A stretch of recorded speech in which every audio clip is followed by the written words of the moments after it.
The following program will make you want to grow things and experience new and wonderful dreams about your plants, garden, and garden design.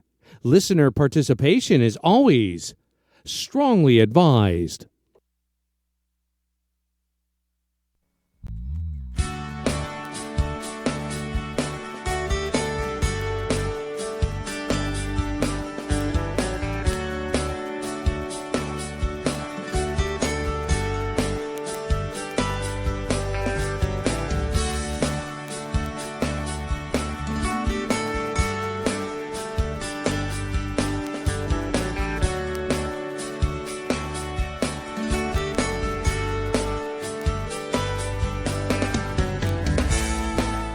Good evening and welcome to Down the Garden Path with your hosts Joanne Shaw and Matthew Dressing, right here on Reality Radio 101.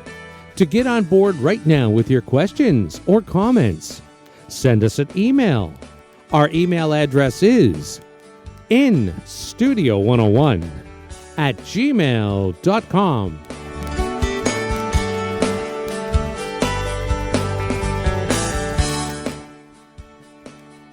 And now, right to your hosts of Down the Garden Path, Joanne Shaw and Matthew Dressing.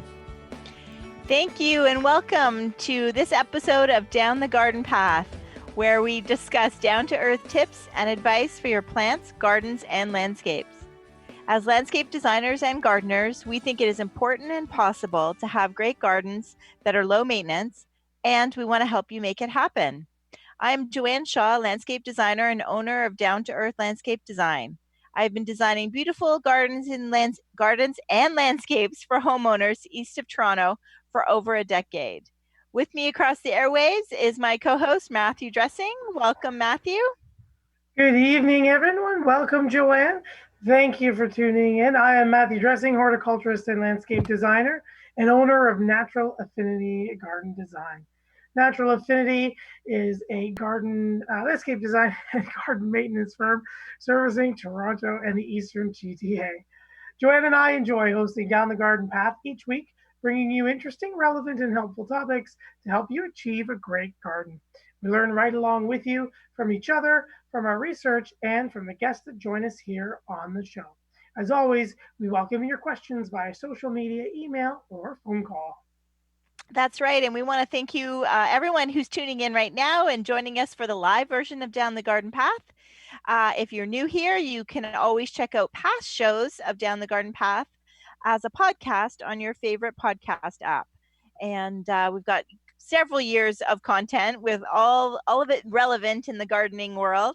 And while you're there, don't forget to subscribe to be notified of the new content. And please like, share, or leave us a comment. That is right. Excellent. And with a new month. It's August. Happy August. Happy August. It's today's third. It is the 3rd. It's already moving so fast. We're about to get a lot older.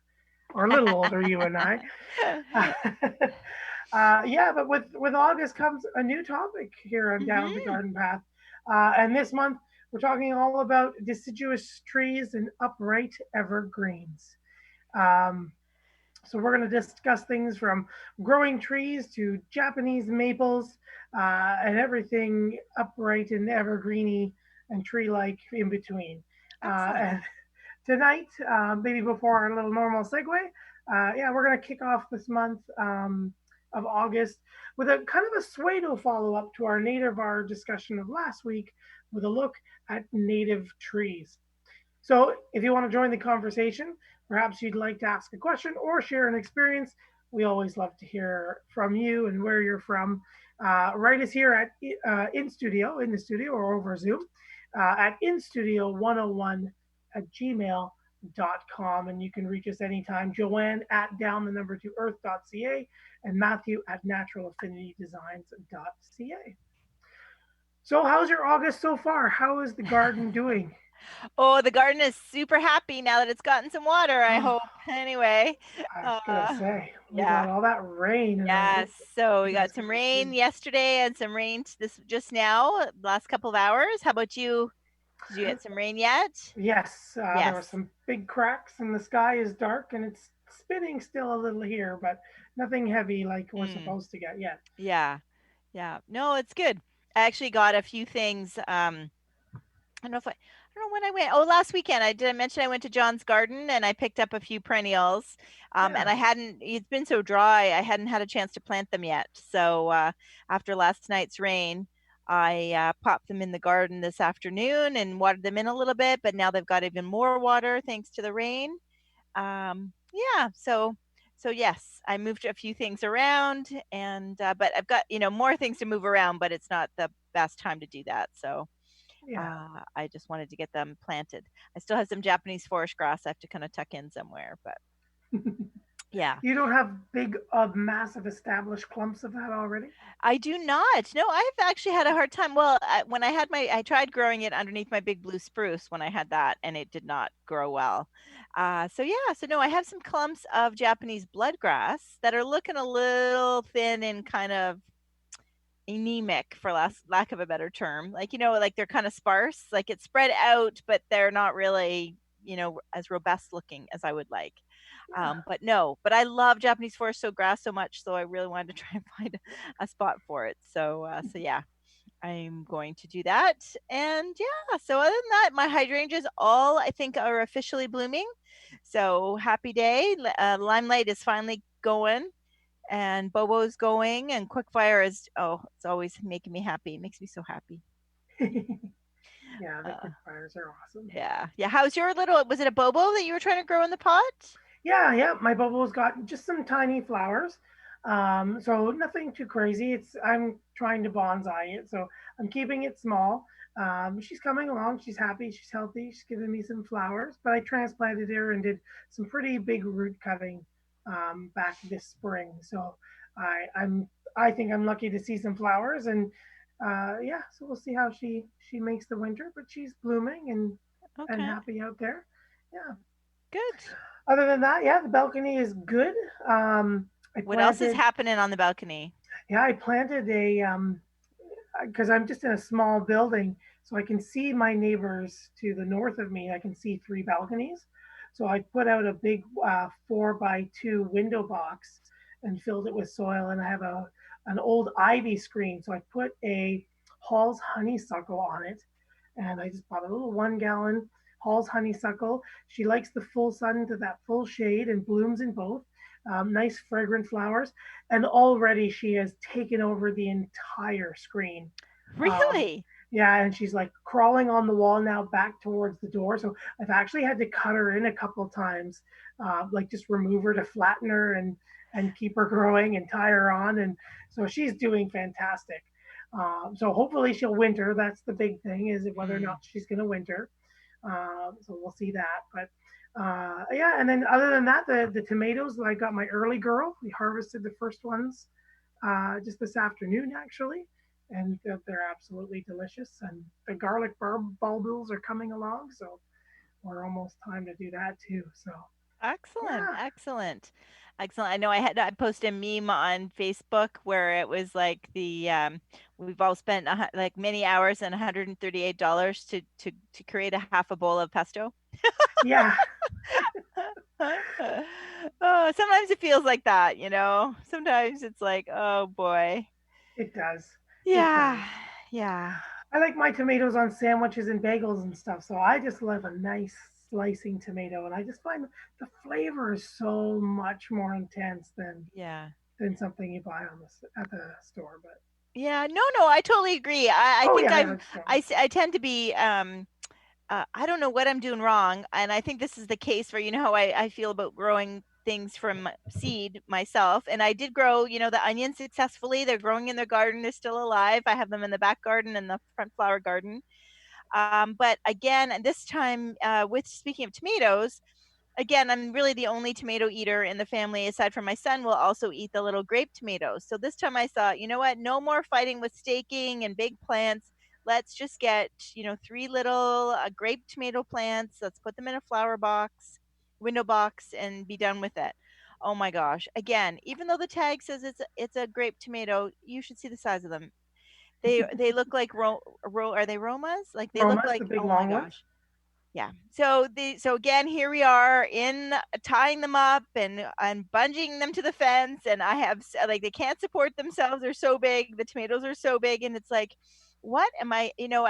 I guess I'm just getting dismayed that season after season, what I purchase is not, despite the tag in that cell pack, is not what I'm growing. Like, I don't know if there's somebody at the garden center like swapping tags just to drive the rest of us crazy, and somebody thinks that's a funny thing to do. I do not know.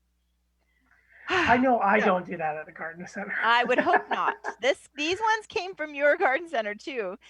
In the past, it's been at another garden center that I've had the same problem with peppers and with tomatoes as well. So I don't know. I guess I really do need to start them from seed so I can actually get what I you know Right? And then flash forward till next year when we're talking about it at this yeah. time, and you, Like, those seeds were wrong. yeah, you I said don't this, know. but it grew like that. I know.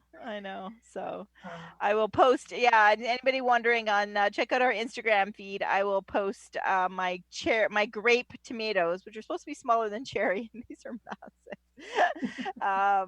They're smaller than a regular tomato, of course, but they're not what I was expecting. So maybe I'll yeah, go ahead and post that on Instagram so everybody can have a good laugh. nice. Yeah. Yeah, so my foray into vegetables, it really is, there's a lot to learn. And I've been doing this show with you for a number of years, and we've had guests on, and we've kind of reviewed a lot of stuff. But I think I really need to up my game and studying more about growing vegetables. More vegetables. Well, we can focus on that for a whole month next year. Yes, maybe. But this month we're going to Yes. focus on some trees. So it's some deciduous trees and upright evergreens. So we'd love to hear what your favorite trees or upright evergreens are. I know you and I are in the GTA of Ontario, Canada. So I'd love to hear what maybe some of the more popular landscape trees are, maybe in the southern states or along the west coast or the east coast, anywhere, And what would really. be considered native to them, right? What their native trees would be. Yeah, exactly. Because I'm sure that way down in Florida, it's definitely different than here or California and BC and yeah, or wherever you are in the world. That's right. So write us at instudio101 at gmail.com, and right after this listener question, we'll talk about our top 5 deciduous trees, Okay. as well as maybe our top 5 native deciduous and native evergreens. Right. But Jason writes in, hello. Is it a bad time to prune my maple trees here in Toronto now during this drought? How big is your maple tree? If it's kind of young, I would probably have a professional come into it. I would, just because of the heat stress. There's not too much water, but it is kind of the summertime to do that because the sap is up, but it's not really running. So you don't have to worry about it moving a whole bunch of sap up and down and damaging itself. But under that stress, losing a few limbs, it may or may not really stress it out, Jason. So it depends on how much you're actually going to be doing pruning. Are you removing the odd limb, or are you, cutting it back? Are you pollarding it? Are you really shaping it? So, yeah. Hopefully that. Did you have anything to add? No. I mean, I think August. Yeah, August is kind of tough. But if we went, even waiting till the end of September, like ending like more September time frame, if you have to. But yeah, I think really understanding why and how much, and if it is a mature maple and it is a good amount, then, and if the branches, especially if the branches are quite thick, right, then there really becomes, you don't want to damage. There's a good way to do clean cuts. Then it would be the time to call an arborist. And even if it isn't the time, like, most arborists will give you a free consultation. So they'll come and take a look at it, and then they know the best time to prune it. Yes, right. Exactly. Another question. Ben has written in, Hi, that is hilarious, Joanne, about spending $100 or more to grow something that would cost us 50 cents in the store. Hilarious. But Matt is right. There's nothing like a fresh tomato or pepper from your own garden. It is the thrill of the grow. Oh, I like that. Ooh, Love the show, thrill Ben. of the grow. Who is that? Ooh, Ben. Ben. Thanks, Ben. That was Ooh, very good. Thrill of very the cool. grow. Yes. Yeah, that's really cool. I like that saying, Ben. Thanks. So, speaking of growing, um, some trees, some native trees. Yeah. Yeah. What should they? Let's compare lists Okay. because we talked about some, or we came up with our list of our top five away from each other, and then we're kind Yes. of just coming together now to see what it is. So, just quickly looking at the list We of do have a little bit of deciduous. overlap. Yeah, we do. Mm-hmm. Yeah.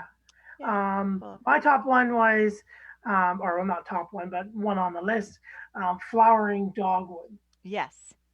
So the flowering dogwoods, um, there's the alternifolia and the Florida that are all native to North America. The whites and the pink flowers, nice big long range. And Joanne's probably been looking at me over Zoom. I've been like searching for something, and I had, and for our listeners, I had written out the native ranges of all of our trees. Oh, okay. Um, And then you like filed it somewhere nice and and now, yes. yes, exactly. And I can't find it on the computer, so I Oh, okay. apologize. But yeah, flowering dogwood.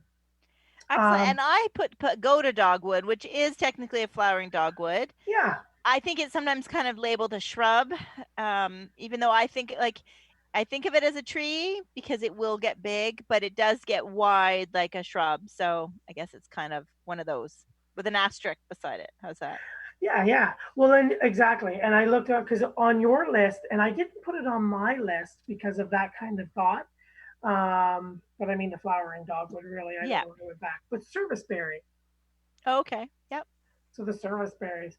Um, there's a lot of different cultivar. I think autumn brilliance is probably the number one cultivar of Quercus canadensis autumn brilliance. Okay.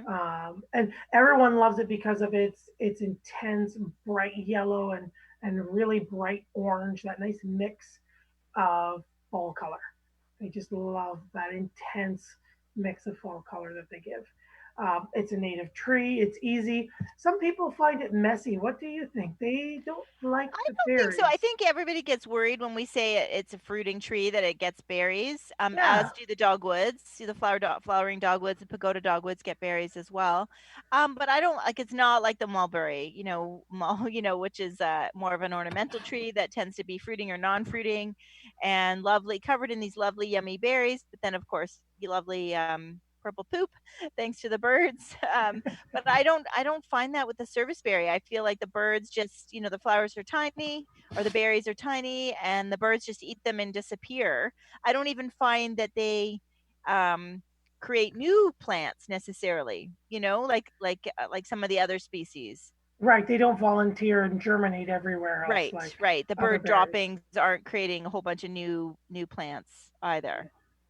Yeah, and I love the flower too in the spring. I I Yeah. think you see the chanticleers and the other apples and other, and they've just kind of got that 4 to 5 or 6 petals around like the center. I like that the serviceberry kind of has like just a slightly different look and petal to it when it's in bloom too.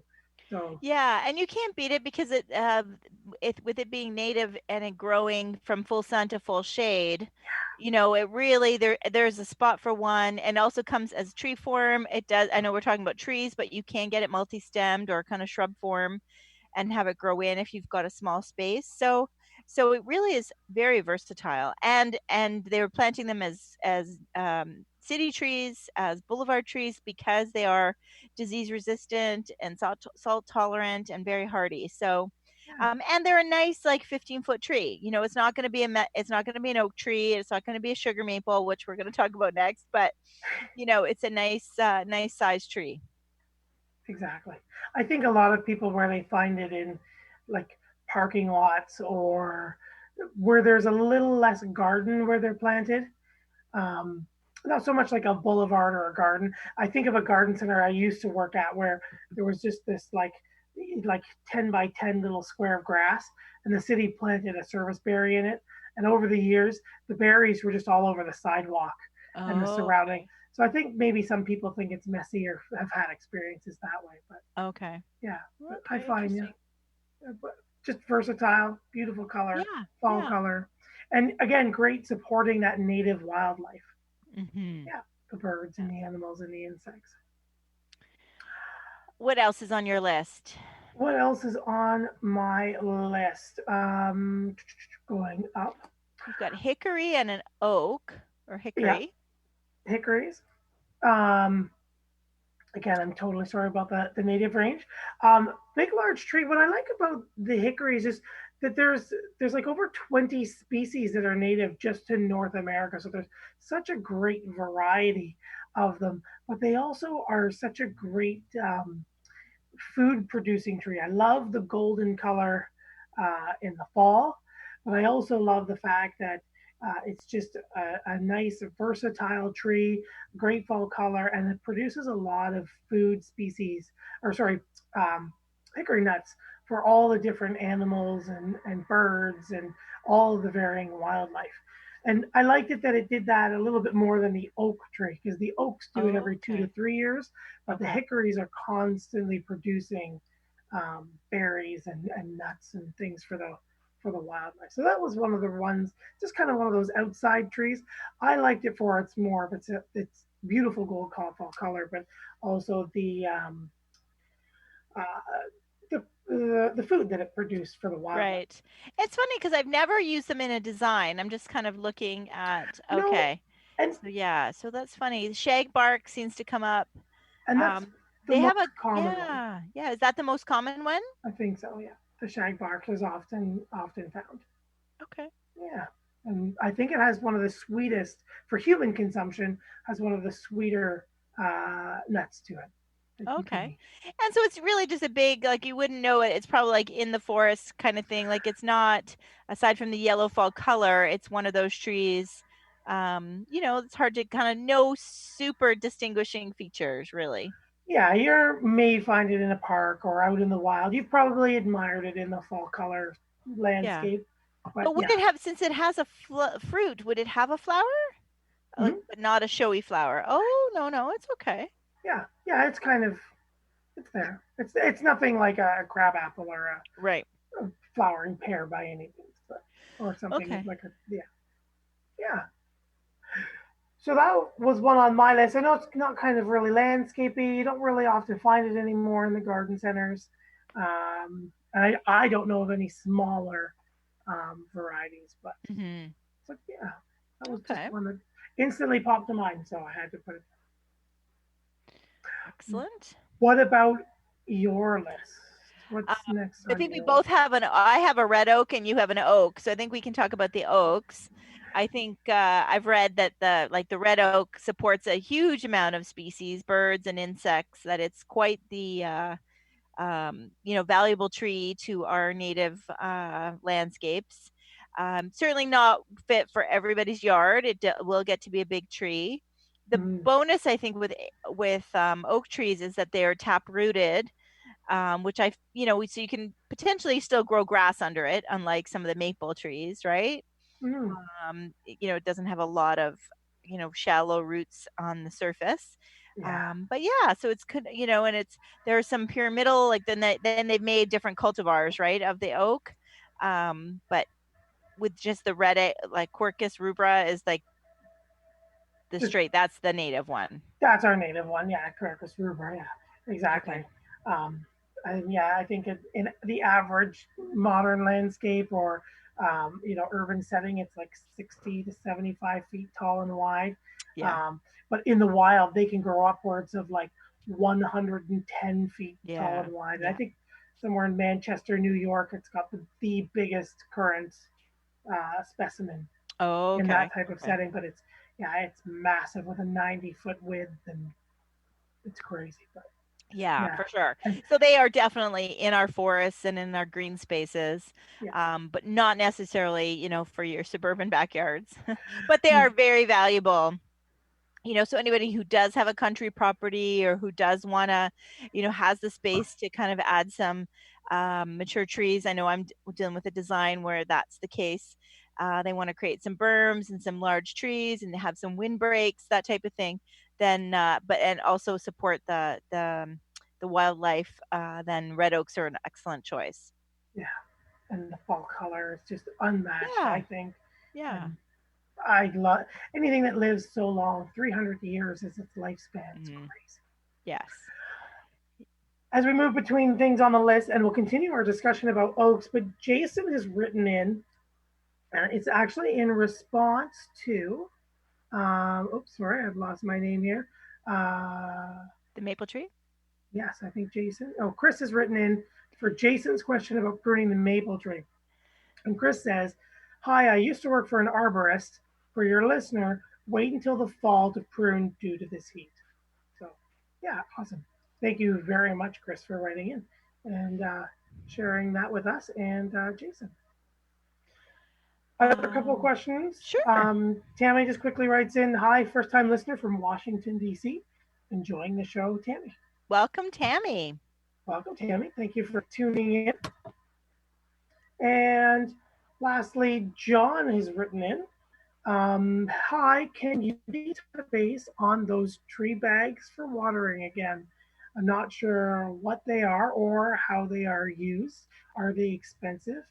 Thank you, and I'll give it to you." Yeah. Oh, they're not. Well, they're about $40, depending on where you are. So $40 Canadian, that type of thing. And yeah, they're easy to do. They have instructions right on them as far as how often to do it based on the size of your tree. Although in the heat that we've had in July and a new tree, I think I advised all my clients to kind of increase based on what's on the package or on the bag.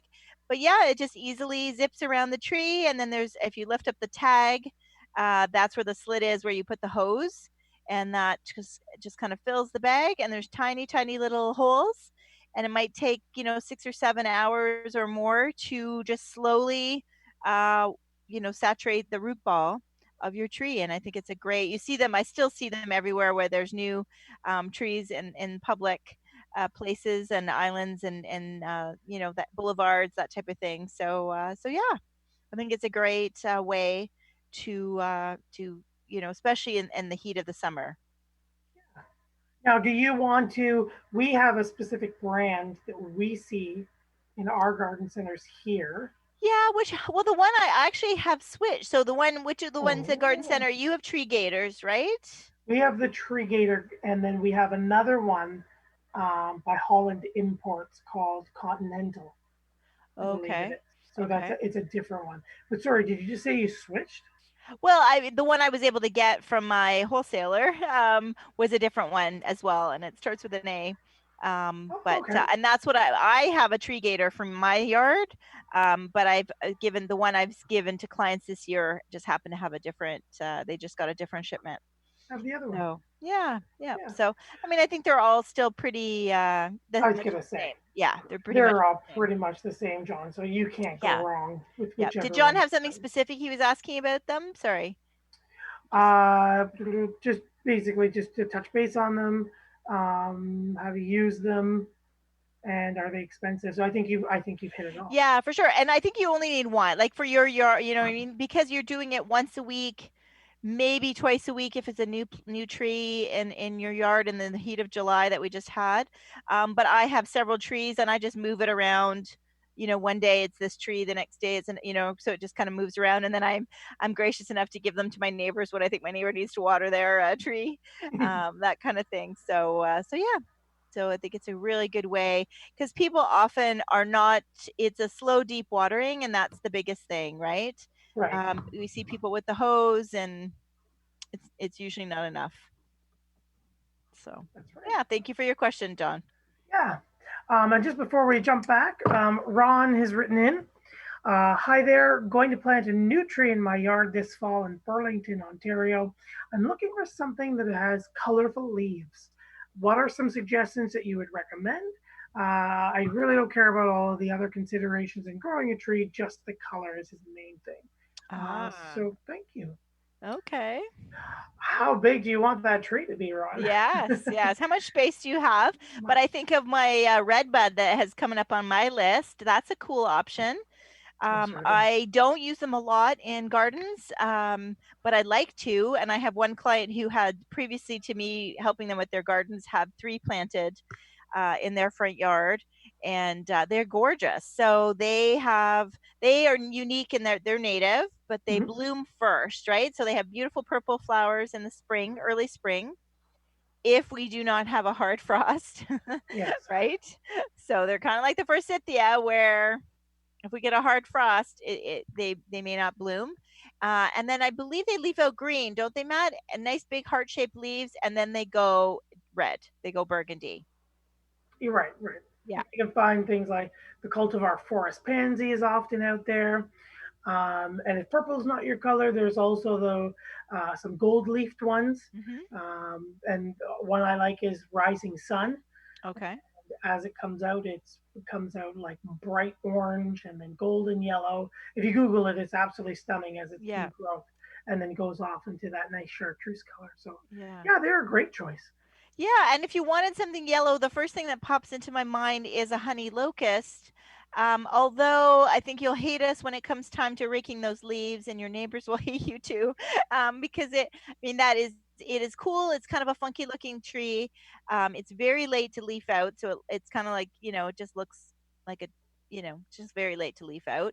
And then the leaves are very tiny when they fall, so they're very hard to kind of maneuver, but it is a beautiful color, and it's cool in the sense that it gives really nice light dappled shade. Mm-hmm. Don't you agree? Yeah. But I'm trying to think of another, like everything I think of is small, like a dappled willow or that's variegated. Like I'm trying to think of other things that have, aside from a Japanese maple, that would be a different, like a burgundy color, a different color. Oh, well, the beeches, of course, my I was tricolor just say beech. Oh tricolor my beach. gosh. Sorry, tricolor beech. Oh my goodness, how could I forget that one?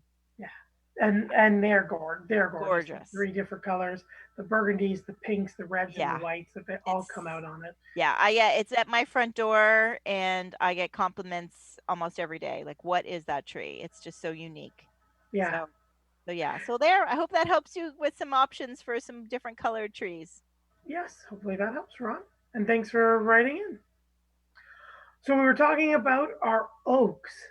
Yes. Um, yeah, so we are talking about the native red oak. I think we see a lot of oaks, just like we see a lot of beeches. We tend to see the European and the Asian oaks. Like everyone loves the English oak, Right. and they are Because it's not pure. native here. They're not native, and they're pyramidal. I think that's why, right? Right, everybody loves that upright type of thing. Um, yeah, so we want like the red oak and the pin oak and stuff like that. They're a little bit larger, and again, lots of um, fruit producing, beautiful color, and supporting a lot of different native animal, insect, and bird type of wildlife. Okay. You have American, hackberry on there. yeah, Yeah, I know. I don't know. It just is like, I don't know.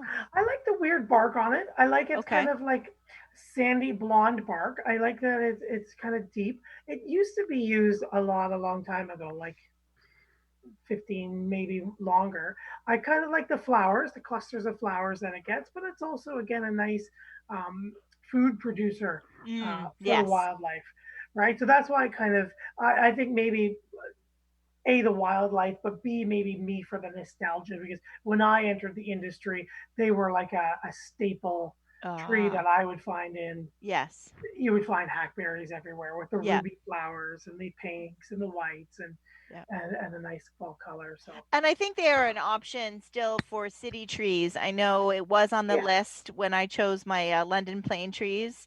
After my ash trees, I think they definitely are there's a very short list of really disease resistant, mm, tolerant, really hardy trees for boulevard and city trees, and hackberry is on that list. yeah. Hmm. What else is on your list? What else? So I did red oak, redbud, serviceberry, which we covered. I don't often plant many of them, but sugar maple. I think Mm, there's always someone who, much like the red oak, who A has the space, B's a little impatient and wants something like makes an interest fast, right? yeah. Doesn't care that grass won't grow underneath it. Um, and so sugar maple. Yeah. Yeah. Very nice. I may have to look it up, but I thought sugar maple, or maybe I'm thinking of maybe the red maple. Maybe I'm thinking of red maple. I was thinking of the autumn blaze.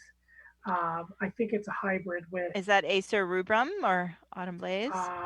Acer X Freemanii. Oh, okay. I thought it was one of its parents, but it may actually be the red maple. I Oh, think yes, you're it is. okay. Yeah, so I'm Um, thinking, Freemania, yeah. So yeah. it's a cross between an Acer rubrum and an Acer sugar maple. Yeah, Oh, okay. So it yeah, is. It is okay. yeah. So those were the parents. Yeah, and it's the red maple is also um, native to Eastern and Central North America as well. So that's one that you'll often find for the beautiful color is your Mhm. autumn blaze maple. Yes. Um, Yep. yeah, Now, I think people, when you say red maple, I think a lot of people that's where I was going picture, next. yes, you're going to picture that. You're going to go there, right? Crimson King, the burgundy ones. So we're Right. talking about something that would be green all summer and then go red in the fall. That's the red maple. The Crimson King that are burgundy all year, and I have two on my property from previous owners, are actually related to the Norway maple, which we would consider, I believe, is invasive. It is considered Yes, invasive. and the Yeah. Norway is invasive. Is the Crimson King also considered invasive? I think it's more the green one because we cultivate the purple ones and it doesn't as readily seed. Right, right. So well, plenty seeds in one Although it place. does, Yeah, they yeah, all really yeah, do. But yeah, yeah, yeah. So that's something that everybody should remember. So when we are saying red maple, we are meaning green all year and then red in the fall. And it is a beautiful, like that's one of the leaves that you probably remember as a kid, picking and putting between wax paper, right? yep, Memories of those beautiful fall colors. So yeah. exactly. Yeah, so that's a red maple. So yeah, so I think we had a bit of overlap on our list, but those are some really great ones. The challenge for me as a landscape designer, residential mostly, is that there's not everybody has in the typical suburban neighborhood the room. So Yeah. that's why I feel like I feel like in a way I don't mean to overuse, but I often use serviceberry and dogwoods, flowering dogwoods, just because they are an appropriate size. Pagodas will get big and wide, but they work well in shade. That's another great to have a flowering tree that has a ton of visual interest and food for the birds, and will grow in literally full shade. You Mhm. can't beat it. No, no, it's an excellent choice. Yeah, yeah, for sure. So yeah. So what about some evergreens? Evergreens. Do we want to? There's two quick questions Oh, or sure, two questions. absolutely. Want to do those first? All Hmm. right. Kelly writes in, "Hi, are there any watering rules for trees? My neighbor waters at the trunk of the tree, and I was told to water more at a drip line. What is that exactly? Thank you very much for your answer." Yeah, Oh, I mean, pardon I me. think it Sorry. depends on the size of the tree, but definitely the drip line is better. Although the tree bags, which I was recommending, are for younger trees that you can get the tree bag around the trunk, and then you're watering the root ball. So there's no harm in really watering at the trunk unless it's a very, very mature tree, then definitely the watering, if you're watering your lawn, um, Yeah. it's Yeah. better, right? The drip line. Exactly. Yeah. So Kelly, basically, yeah, the tree gets big, the roots can detect new air and water, and then once it rains on the big mature tree, it knows that there's less water underneath its canopy than there is out beyond its canopy getting to the soil. So she moves more of her feeder roots tend to be in greater abundance along the edge, the drip line, where the canopy ends. Because there's more water penetrating into the soil there. So she tends to drink from there. So, like Joanne was saying, if she's young, we tend to be closer to the edge or using a water bag. But as she gets bigger, yeah, you would want to soak the drip line. And then as she gets, I find that as they get even older, like really old, you almost have to use and again, depending on how old it really is, one of those like water injector type systems. Um, Oh, right. Yep. Yep. yeah, and it's like the root feeder. You can see Yep. them, and they hook to your hose, and you slowly melt the tip into the ground every 2 feet around that canopy. And when you get into about 6 to 8 inches, you turn it on, and it injects water into the soil level below the lawn directly for the tree to drink it. But if you've got a 50-year-old tree, Yeah. you're not doing Yeah, for sure. Now, I was mentioning about how oak trees are more tap rooted. Do they still have like feeder roots? Like, I know they're not as aggressive on the surface as, let's say, maple tree roots, but would they still have drinking roots that are kind of, Yeah, they'll still have a few that run out laterally. Yeah, but yes, they, like you said, they that's the won't word, be as laterally. shallow. Yeah, Okay, perfect. Perfect. Hope that helps. yeah. I hope that helps, Kelly. And if it doesn't, write us back. And if you're just joining us or you're tuning in, we are talking native trees here on Down the Garden Path. And if you have a tree question, or you'd like to share us where you are, you're a first time listener, or want to share your favorite native tree, you can write us at instudio101@gmail.com. Sherry has just done that, and she says, hello, down the garden path. A fantastic topic tonight. Perfect time of the year to get out this knowledge. Thanks for the advice and tips. Love your show. Please stay healthy, Sherry. Thank you very much, Sherry. Yeah, thank you. Glad you were able to tune in tonight. So, as we continue our talk about native trees, let's go to our evergreen list. Okay. A list of the greens of ever. Yeah, yeah. I don't know. Do you think everybody knows that cedars are native? I don't think they do. No, I don't think they do either. And I think there's cedars beyond the emerald cedar that you see at the big box stores for $20. Those Yes. are not the cedars we're talking about, right? No, no. Where the Thuja occidentalis, if you're in the central to the east coast, across North America, Canada, the United States, and if you're more on the Rocky Mountain side, the Pacific coast, you've got Thuja plicata. Okay. So we see, like you were saying, the emerald cedar; those are Thuja occidentalis. Um, so our native one is the big cedar that you walk out into the woods, that you see in the swamp. It's often called a swamp cedar or a black cedar, a white cedar, a hedging cedar. There's like 900 different names. But she naturally will grow. Like she's 40, 50, 60 feet tall, 30 to 40 feet wide, and very, very big. So emerald cedar is a cultivar that they've honed. It is a eastern white cedar. But yeah. So those are those upright, the 13 feet tall, 4 feet wide type one that we like to use for hedging. Yes, yes. But you're often better off to use the actual native white cedars or black cedars for hedging instead. Right. If you're going for privacy, definitely. And longevity, that type and of longevity. thing. So, yeah, for sure. Exactly. For sure. If you still like the emerald cedar look, and there are some people who do, I did want to point out there are a couple new cultivars, Skybound and North Pole. Okay. So they're very similar. They're a little more dense looking.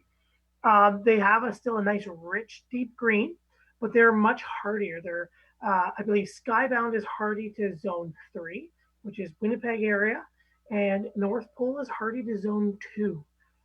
Which is even further north than Winnipeg. But a lot of people, they love the emerald cedars. Like you were saying, they get them from the big box stores.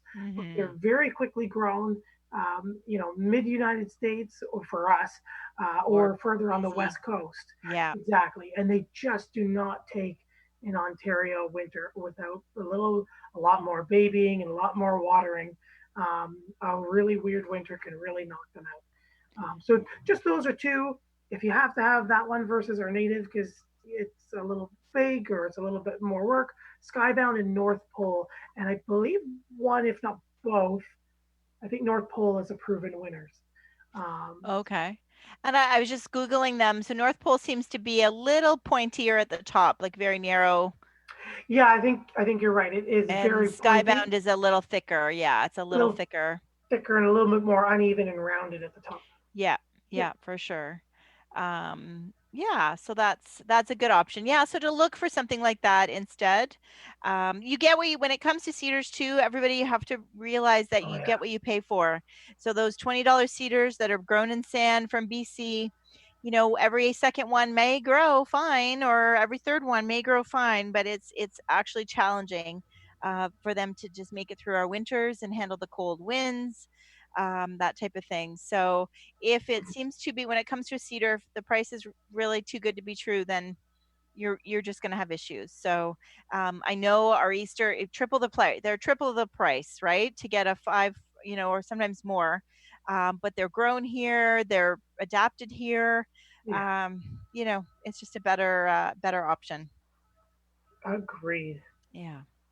So and shade. So I think of when I think of other evergreens, kind of quote unquote native evergreens, I think a little bit about Christmas trees, right? Like the trees that are grown here, that are hardy. They're grown and before they're cut down, right? And I think of balsam firs and white firs, right? Yeah. And spruce trees and those are native trees. Yep. Yes, exactly. Balsam fir, that classic scented Hmm. Christmas tree. Hmm. Yeah, there's lots of great upright um, evergreen trees that are here for sure. For sure. Yes. Now, so the same thing goes for the evergreens. Like I even think of hemlocks that grow in the forest and definitely are like more of a shade. They don't require as much sun. They're a Right. nice shade tree. But all of those trees are bigger, right? Like they are not for the typical suburban yard, unfortunately. Yeah, they like, and there are some smaller cultivars that you can find, but they like the serviceberry. They tend to be more like on the shrubbier side, and they're not as big as a serviceberry. But yeah, the bigger guys, they tend to be um, a little bit bigger, yeah, than the average yard can handle Mhm. anymore. And they're very particular. They can take the sun to shade. They prefer it a little bit more on the shady side, but also the very well drained side um, for those hemlocks. So Yes. Yeah. So I yeah. think the only one we didn't have common, I think you chose a jack pine where I chose well, no, you also chose a white pine. So we both, those beautiful windswept. When you think of white pines, I'm Mm, sure everybody thinks of those beautiful group of 7 photos of those windswept pine trees, right? Even now I just love seeing them, when you drive in the country to see that beautiful pine. yes. Yeah. I picked, So tell me about the jack pine. Why did that make your list? you know what? I ran out of evergreens that I was trying to think that was native, and then I like jumped into the jack pine story about when um, European colonists would come over and they would mow out the fields so that they could plant crops, but they would do it by like burning the whole field. And what would happen is the jack pine cones are so tight that you need extreme heat to actually open them up. So when we get really hot days, they'll still open under like non-fire conditions, but they would burn them down, and all the jack pine cones would pop open and sprout their seeds, and their seeds need almost no dormancy period whatsoever. Oh, So wow. super quickly you'd have this brand new field of all these jack pines So to much for work the with. crops, right? Right. So then now you're weeding all these jack pines. So that Yeah, story just like stuck in my popped in head. your And head. Yeah, yeah, for so sure. I was like, oh, let's just round out the Oh, list. that's good. That's good. Yeah, I mean, I think yeah, again, not all of these are we able to grow in your typical lot, but they are worth protecting. And I think anybody who's building new homes, they kind of always are stuck having to do a lot of replacements or 2 to 1. For one tree they take down, two have to go in, that type of thing, because just the importance of continuing to support our local trees. Exactly. Exactly. Um, yeah. Yeah, and by It's supporting our local trees, you're supporting local birds, you're supporting local insects, that type of thing. So that it is really, when it comes down to it, they're not just trees. They are part of an ecosystem that is the circle of life. that's it. And yeah, so that's a good thing. That's always a good thing. Yeah, that's always a good So thing. So yeah, not yeah, so for sure. much And I'm excited that for the whole month of August, we're going to talk about trees. I'm looking forward to having more tree questions thrown at us. Right? Yes, as I take a Take a sip of coffee. Are you going to run with that?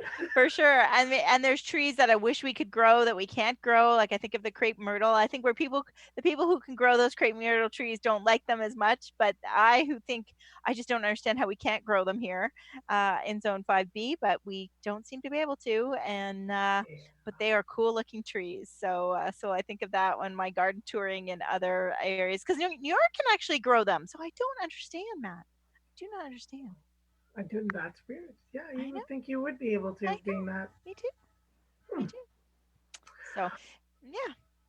Well, as we reach the last 10 minutes here, as we kick off our new deciduous trees and upright evergreens month of August on Down the Garden Path, we have 2 more questions, it seems. Lenora is writing in. Hi there. I'm a very new first-time listener from Tucson, Arizona. I heard about you from a friend of mine. Love the show so far. Thanks for the information, Lenora. Thank you. Welcome.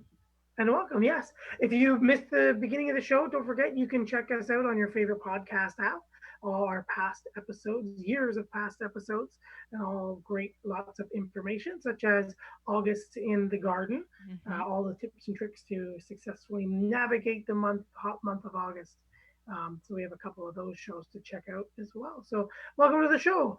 We hope you enjoy it. We also have Ralph has written in.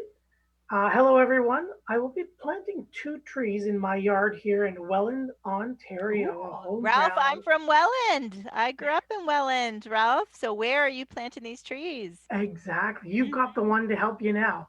But I don't know, but I do not want a tree that is very messy. Sorry, I was reading that wrong. So not a messy tree. Any suggestions? Thank you. Size of your yard and front yard versus backyard, Ralph. So you might have to write back in again. I think if I go back to my beeches, I think they're a great tricolor beech. Specifically for a front yard tree because I think they're just so pretty that you want to share them with the neighborhood. Backyard trees, what's not messy? Define messy. Yeah. Is it that you have a pool and you just don't want lots of little leaves or too big leaves? Yeah, or I think oaks, then you have acorns and right. Maple trees for sure. That kind of thing. So yeah, Ralph, we need a little bit more information. More beeches. More beeches. Always beeches. And size of yard. So there's lots of narrow trees. The Dawak beech trees are very narrow and tight. Can be some screening. I know you said you had 2 trees you wanted to plant.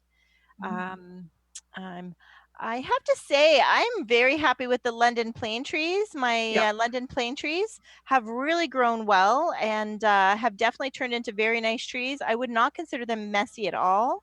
They do need a little bit more water, like they get a bit of a leaf wilt when in that heat of July. But they have got a really cool camouflage bark. And I'm when I see I chose 2 London plane trees, and then neighbors across the street at the same time we planted a Serviceberry and Ivory silk lilac, and my tree is 3 times the size as their trees in the same amount of time. So yeah, I would definitely. I think if it's a big, a nice big shade tree with no mess, I think a London plane tree would be on my list as well. It's green. It's not, it's not variegated or burgundy or anything. Yeah, I like the cultivar or the hybrid exclamation. Yes, which I think these might, because that's a bit more pyramidal, right? Yeah, especially when she's young. Yes. Yeah. Okay. Because I had someone here. I had an arborist here actually last week, and he was admiring them as well, and said that they were more of a pyramidal variety. Yeah, and I just love the texture of the leaf, that soft pubescence to them, of the bloodgood type. Yeah. But yeah, the leaf is gorgeous. Anyway, yes. I digress. It almost looks like a maple leaf, actually. It does. It does. And if you weren't quite sure or hadn't seen it before, you might think it's a weird maple leaf. Yeah. Yeah, definitely. Monique writes in, hello, folks. I want to grow a tree here in Toronto at my home. I'm not sure of the species as of yet. Doing my research, however, when is the best time to plant? Thank you for your answer, Monique. What do you think? A lot of people say fall is the best time for planting. I definitely like fall because you get the cooler weather, the water table's up, the heat and environmental stresses tend to go down. You get a little bit more time with some warm soil to root in, and then you get the growing season through the other Hmm. time. Yeah. Um, Spring, you can definitely plant in spring as well, but we tend to, as a culture, we tend to vacation in the summer. School's out, things slow down. It's summertime. Pre-COVID, yeah. But yeah, pre-COVID. This is like Yeah. the year to be Yeah. home in the summer and plant a tree. Yeah, for Um, sure. but because yeah, we plant a young tree that has a lot of requirements to establish the water and the care, getting her in there. But in the summer, we tend to be gone. So who's there to really take care of it the way we need? So Yeah. we are Yeah. home in the fall, and we get those two seasons on either side of winter that are cool. It's bright, but it's not at that hot summer intense sun, and the water tables are naturally up. So there's a few more environmental factors playing in your favor to help you out versus just the stark dry heat of Right. summer. I just don't think it, and yet, like, so I think when we say fall, I think people are thinking, let's say October, and No, I yes, think, Labor Day, I think even the end of August, if it's starting to cool down and we're getting a bit more rain, right, the trees are readily available, the varieties you want, the sales are on. I think the end of August, September, beginning, Labor Day, like, I think that's fine. I think, the less ideal time is obviously July, yeah, the heat of June and July, but often that's when installs are happening. And as much as it's less than ideal, it's still manageable. yep. But yeah, so by us saying fall, like, I do think late summer is sufficient, right? Because sometimes, end of October, the sales are over and, you get less of a variety, maybe.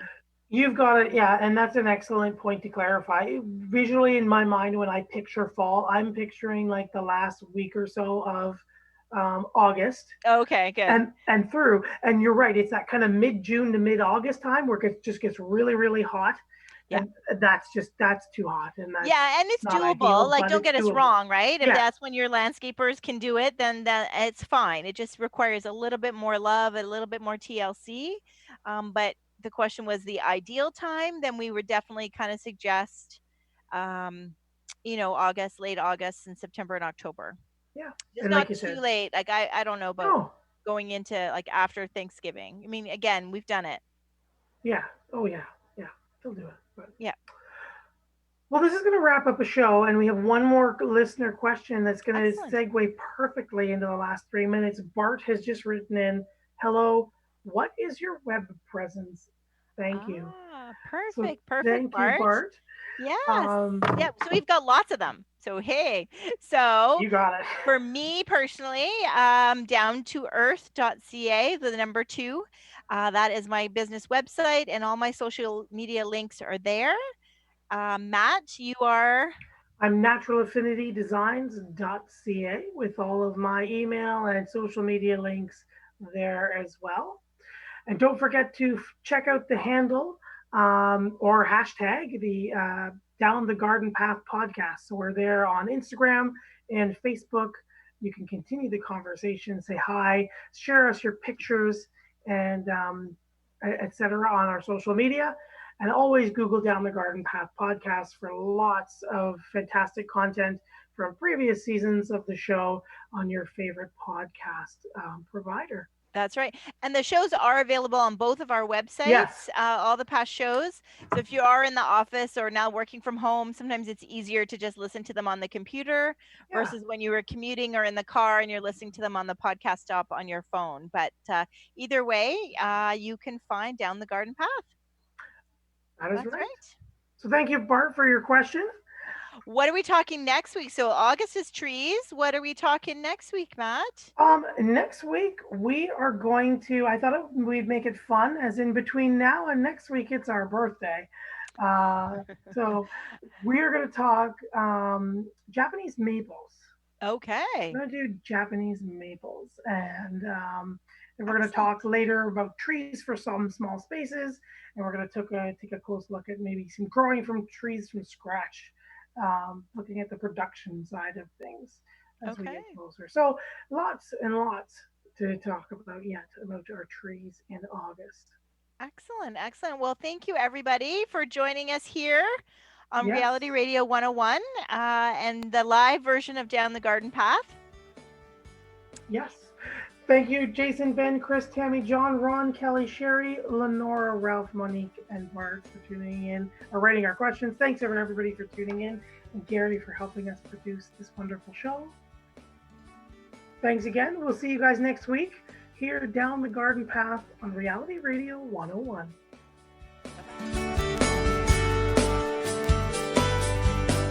Thank you for listening to Down the Garden Path with your host, Joanne Shaw and Matthew Dressing, right here on Reality Radio 101.